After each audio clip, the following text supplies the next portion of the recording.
Good morning, Ambassador. Thank you very much for your time and agreeing to speak to Khaleej Times. Uh, India is going through one of the worst crises that we have seen, one of the worst medical crises that we have seen in our recent history.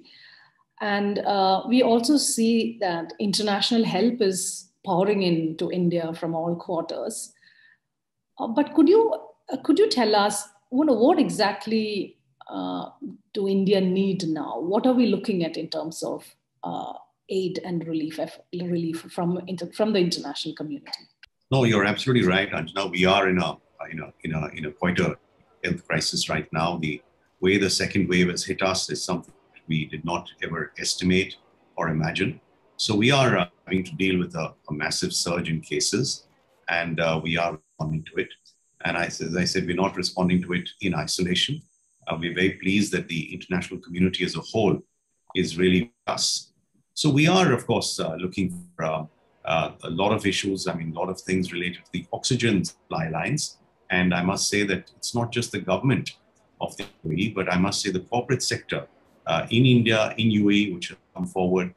We were fortunate enough to send 7 tankers of liquid medical oxygen, which reached Mumbai port yesterday. And I'm pleased to tell you that this morning, those 7 tankers reached Delhi and have, as we speak, reached the hospitals in Delhi already. So we've tried to make sure that this is very swift. This was done by us sourcing this gas from here with support from the UAE corporate sector to ensure that it reaches us in good speed and time.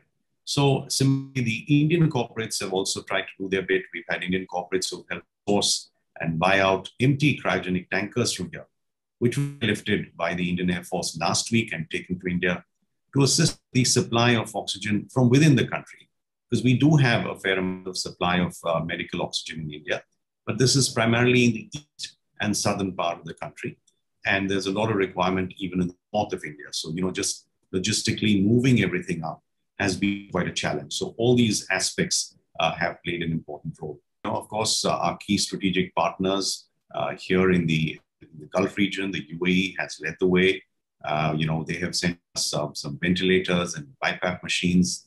They're looking at sending some medicines also. Plus, from the region, we've got the Saudi government, the Kuwait government, the Bahrainis have sent us some liquid medical oxygen, and even the Qataris have sent us some plane loads of ventilators, oxygen-related equipment, cylinders, and also some other medical supplies. In the last many years, we have seen the bilateral ties between India and the UAE strengthening, great friendship between these two countries. So is it all paying off now? If you can sum up, what is the kind of help that we have received specifically from the UAE? And is the government in talks with the UAE in terms of, what kind of help that we can get in the coming days and weeks? Is there anything promised? So, Anjana, I think we've had a very close relationship and partnership with them. And since the beginning of this pandemic last year, we've had conversations at the highest levels. We've had visits at, foreign minister level, quite a few, in fact, at least 3 in person in the last few months. And in these conversations, there's always been discussions on how we are handling the COVID-19 pandemic, what can we do to help each other. And so similarly, during this phase also, there was a conversation between our ministers, and then we were asked, what would we like to receive in terms of help. We've told them what our requirements are, and they're helping in the best way they can. As I mentioned, they've sent us some 157 ventilator machines and about 480 BiPAP machines. These are machines used in the pre-ventilator stage. They've also trying to send us some medicines, which are still being procured. With the recent announcement that there is the current flight suspension has been extended indefinitely, that would mean that a lot of livelihoods are at stake. People are stranded back home. When do you think we would see, when they say indefinite, that this existing flight suspension will be lifted? Are you in talks with the government on when we can sort this out? See, Anjana, I think you have to understand right now, I think we have to, that all these decisions are being taken by health authorities. These are not being taken by civil aviation authorities or by foreign offices. Now, if these are people's safety, The lives of people are at stake, and people's safety is of paramount importance. And I think that's what the government is trying to do. We certainly respect the UAE's government's decision in this regard. We will continue working with them, and whenever they feel the situation is fine and is adequately comfortable, I'm sure they will do that. They will look at reopening flights. Please do keep in mind that there are still flights going from UAE to India. Most importantly, the supply chains are open. So there is goods coming in, there are goods going from here. And so these skies are technically open. But of course, I understand that there are a lot of restrictions on Indians coming here. These are health authorities have taken decisions. We must respect that these are matters of safety and health.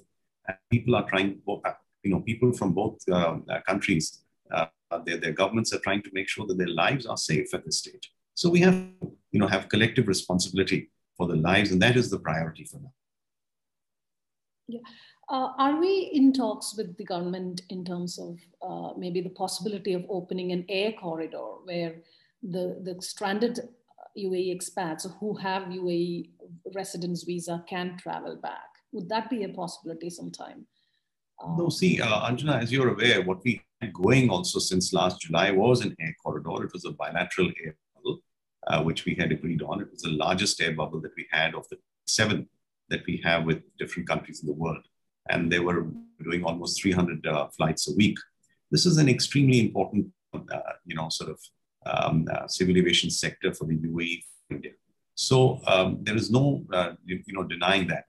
As I said, right now it's health factors and health authorities who are taking the decisions, and we have to respect it. It is the matter of lives. Once the health authorities feel comfortable, we are ready to work with them at any time. And whenever they feel comfortable, we will get back to situation, as things come up. Yeah. So in the current situation, you're saying that people who are currently stranded in India should wait patiently. That's what they should do. Yes, Anjana, I think that's what they should do. At this stage, we all have to contribute to the effort of saving lives, making sure that people are safe, and therefore they will have to patiently wait. When the situation permits, they will be heading back home. Okay. Thank you very much, Ambassador, for your time. I really appreciate it.